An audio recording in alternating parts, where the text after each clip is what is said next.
review today. Apologize for my setup. I would have done it outside in a nicer atmosphere, but unfortunately today it is pouring outside and not very nice. So, come to my friend's studio, and here we go. Let's make a review. Enjoy. Okay, so today, guys, I want to talk to you guys about my handlebar of choice, and that is the Renthal Carbon Fat Bar Carbon. A awesome handlebar, super light, super strong, you know, just all the awesomes that there are in bike parts. Okay, so here are some details about the handlebar. We are looking at the Renthal Fat Bar Carbon. It is there are different options, but the one I specifically went for is a 780 millimeter width, a 31.8 the standard diameter, not the new 35 millimeter one, which I don't really understand. I don't think there's much of a need for it. I went for a 30 millimeter rise, which is on the higher side, but personally I like to be up a little bit. And then the standard back sweep and up sweep. Back is 7 degrees and the up is 5 degrees. So all those things I'm talking about, 780 is the width from side to side. 30 millimeters is the rise from the center part up to the ends. And then the back sweep and up sweep is how much it bends backwards and how much it how much of a sweep is from here to here. Okay. Ooh, bike is falling. Okay. So, other than that, let me talk to you guys a little about why a carbon bar is a good idea. I know it's on the more expensive side of bike parts. This bar will run you about $140, which is, not chump change. It's a nice chunk of money.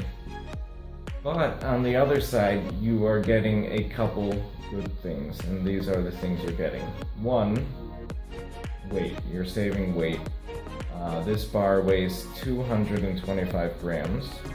A standard aluminum handlebar will usually weigh you between 300 to 400 grams.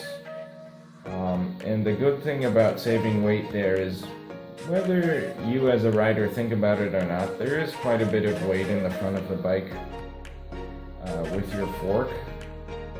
The front wheel doesn't weigh that much, but your suspension fork usually weighs a good couple kilos, so saving that weight up there helps a little. Makes it easier for you to pull up the front end. Reason number 2 is how the carbon soaks up vibration. It is a stiffer and harder material than aluminum, but it works in a way where it takes up vibrations and kind of just cancels them out. It soaks them up and it doesn't translate over to your hand, so you're not getting hand fatigue, which is great.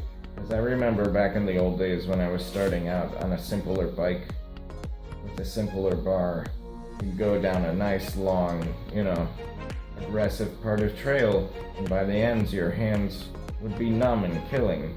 Nowadays, I don't get that at all. My hands are feeling great at the end of a nice technical section. So that is a big factor in having a carbon handlebar. Other than that, it's just, the coolness of saying, oh, I got a carbon handlebar in my cockpit, I'm so cool. And those two things, the lightweight and how the vibrations are taken up, are two important factors in your, bike cockpit. You want You want your hands to feel good, and you don't want to be weighed down. So, you know, it's up to you whether you want to spend that money. I personally think it's a good investment, and it's also something that you can take with you from bike to bike. You know, it's not something that's stuck with the bike you choose. So I personally think great investment. If you are interested, I will put a link below for this handlebar. Great choice, you know. Hopefully you guys go for it. If you do, you help the Sam out a little, which is a great thing, you know. So yeah, comment, like, subscribe. All those things will help me out. And I hope to see you guys next time on the next review. Have a good one.